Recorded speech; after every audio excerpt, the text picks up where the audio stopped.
Good evening. You're watching AWANI Tonight with me, Soraya Mia.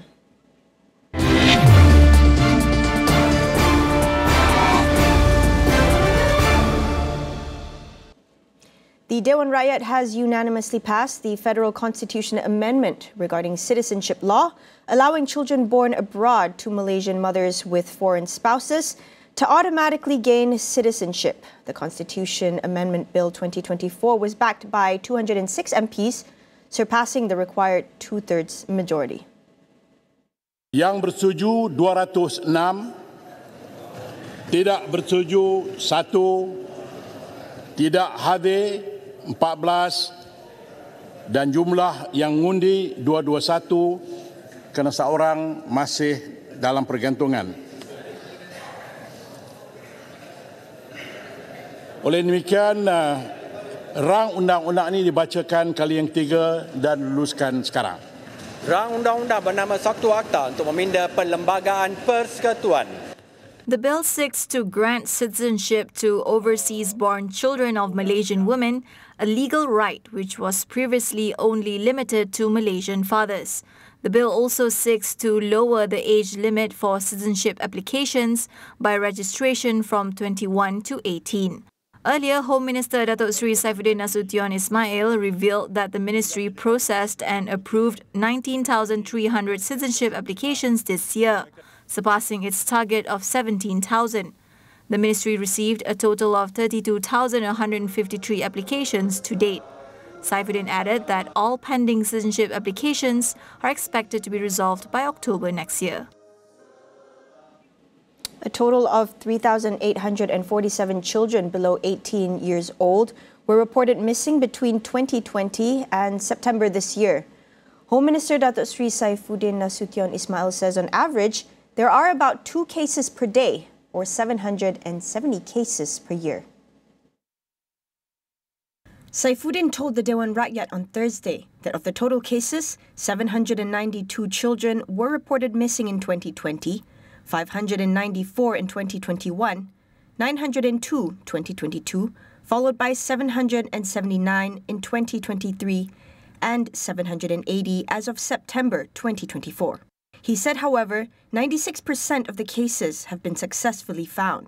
This means for every 100 children reported missing, 96 are found by police, with some unfortunately deceased. Saifuddin said the remaining number of cases were classified as still missing. The minister said children aged 13 to 15 made up 54% of missing cases, while those aged 16 to 18 accounted for 37%. The majority of those reported missing are girls, recording 74%, while boys make up 26%. Saifuddin said that among the causes identified for these missing cases are teenagers seeking freedom, following friends and romantic partners, as well as misunderstandings with their families. Meanwhile, children rescued from homes run by Global Equine Service and Business Holdings, GISB, can be placed under the custody of the Social Welfare Department until they are 18 years old. Women, Family and Community Development Minister Datuk Seri Nancy Shukri says the children are now under a 2-month custody of the department. Nancy added that parents of the children are required to submit proof of blood relationship to claim their child. She said any application for the return of the children to their family will also be subject to a health check to ensure they are not victims of sexual crimes and with court approval. As of Monday, 560 children were placed in safe custody after the Welfare Department obtained the temporary custody court order. Under the Child Act, if a social welfare or police officer considers a child to need care, protection or medical attention, the court can order custody for the child. Upon reaching 18 years old, the child will no longer fall under the purview of the Child Act. Women's participation in the workforce in Malaysia has improved gradually, rising from just over 37% in 1970 to 56.2% in 2023. However, the country still has a long way to go to achieve the government's target of 60%. We speak with Khazanah Research Institute Putri Marjan Megat Muzaffar about strategies to boost women's labour participation. From our study, what we see is that the main change that women usually go through during this period is having children. So that transition to motherhood significantly impact women's decision to stay at work or to leave and focus on the family. So when you have children, you are more likely to exit the labor market, which is what we can term as the motherhood penalty. So this can stem from both women putting family as the higher priority, but sometimes at work, there are sometimes negative perceptions, such as mothers lacking the dedication to commit themselves to work, which can push women out of the labor market. Fatherhood does not have the same effect on men. So getting married and having children does not push them out of the labor market, but rather further motivating them to continue working, and their employment prospects are in fact better as they are perceived to be more stable, responsible. So while Malaysia has made great progress in enhancing women's participation, we do see that the country still, to a certain extent, still adhere to traditional gender roles, where we perceive men as breadwinners working to provide for the family, while women are caregivers, so raising and caring for the family unit at home. She calls for accessibility of infrastructure and childcare services to support families at home for both genders. If you want to ensure equality at the workplace, so you need to make sure that policies need to look both into creating the infrastructure to support the family unit at home and also adjusting the current working arrangements. So you need both at home and at work to allow both genders to thrive. So when we talk about home, this means enhancing current care infrastructure and ensuring that families can access childcare. So this is important, access to childcare that is affordable and of good quality. So that's on one side. On the other side, so we need more family-friendly policies at work. So this means discussing about having flexible working arrangements and providing parental leave. So another important thing that we need to ensure is that making sure that these options are not just limited to women, but available to both gender, so that it allows for better redistribution of caregiving work, right? And then at home, what we should do is to challenge these traditional gender roles by emphasizing more participation from men to take over caregiving and family responsibilities. We need to have a sit down with all the parties. If the country is serious in wanting to increase women's participation to 60% in the next decade, then it needs to be a wider conversation.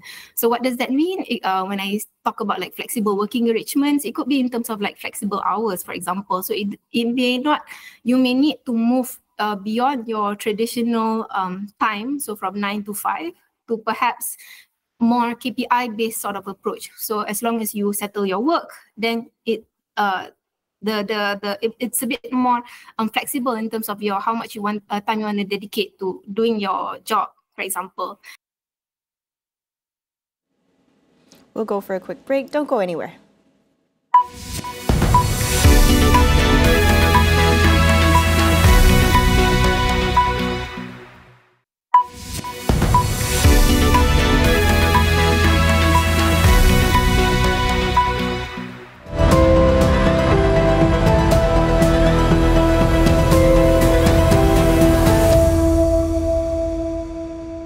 Unemployment in Gaza has soared to nearly 80% since the Israel-Hamas war erupted.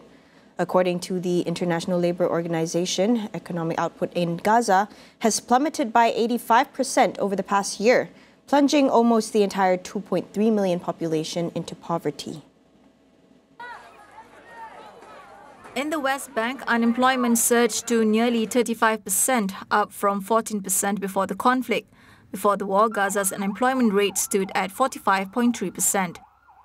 The ILO reported that many in Gaza either lost their jobs or turned to informal, irregular work, mainly providing essential goods and services.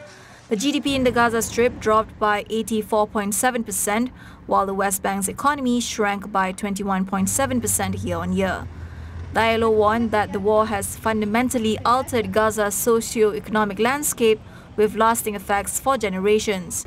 The Palestinian death toll has now surpassed 42,000 since Israel launched its military campaign a year ago.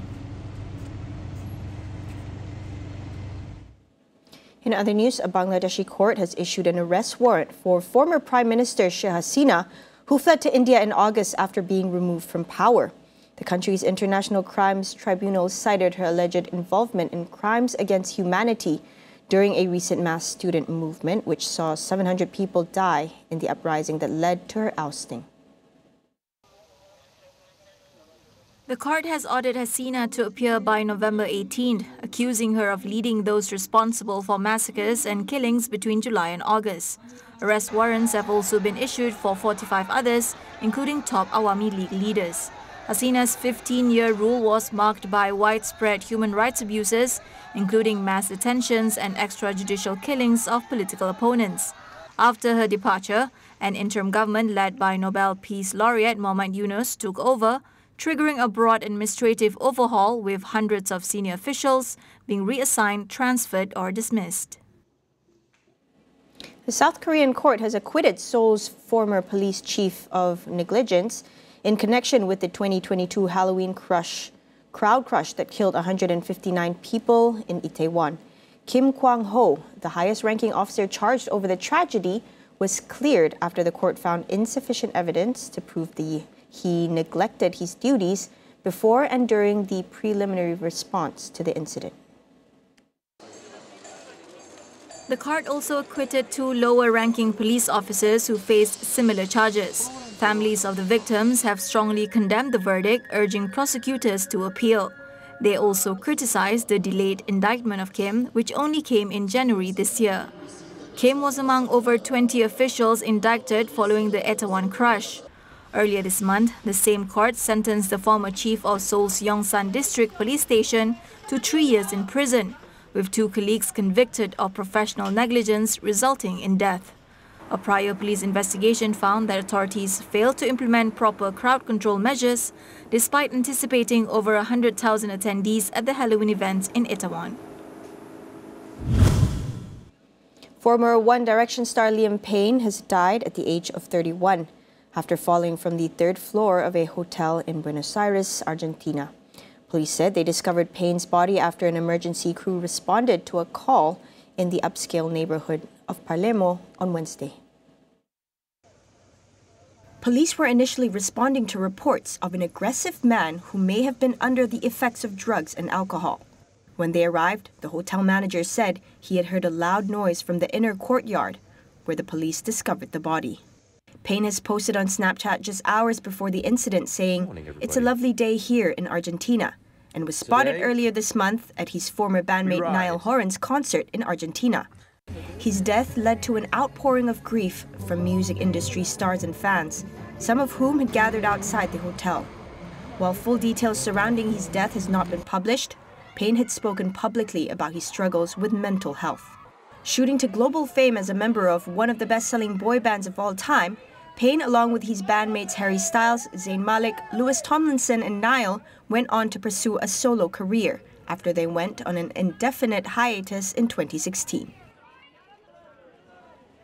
That wraps up AWANI Tonight. Thanks for watching. I'm Soraya Mia, and we'll see you soon.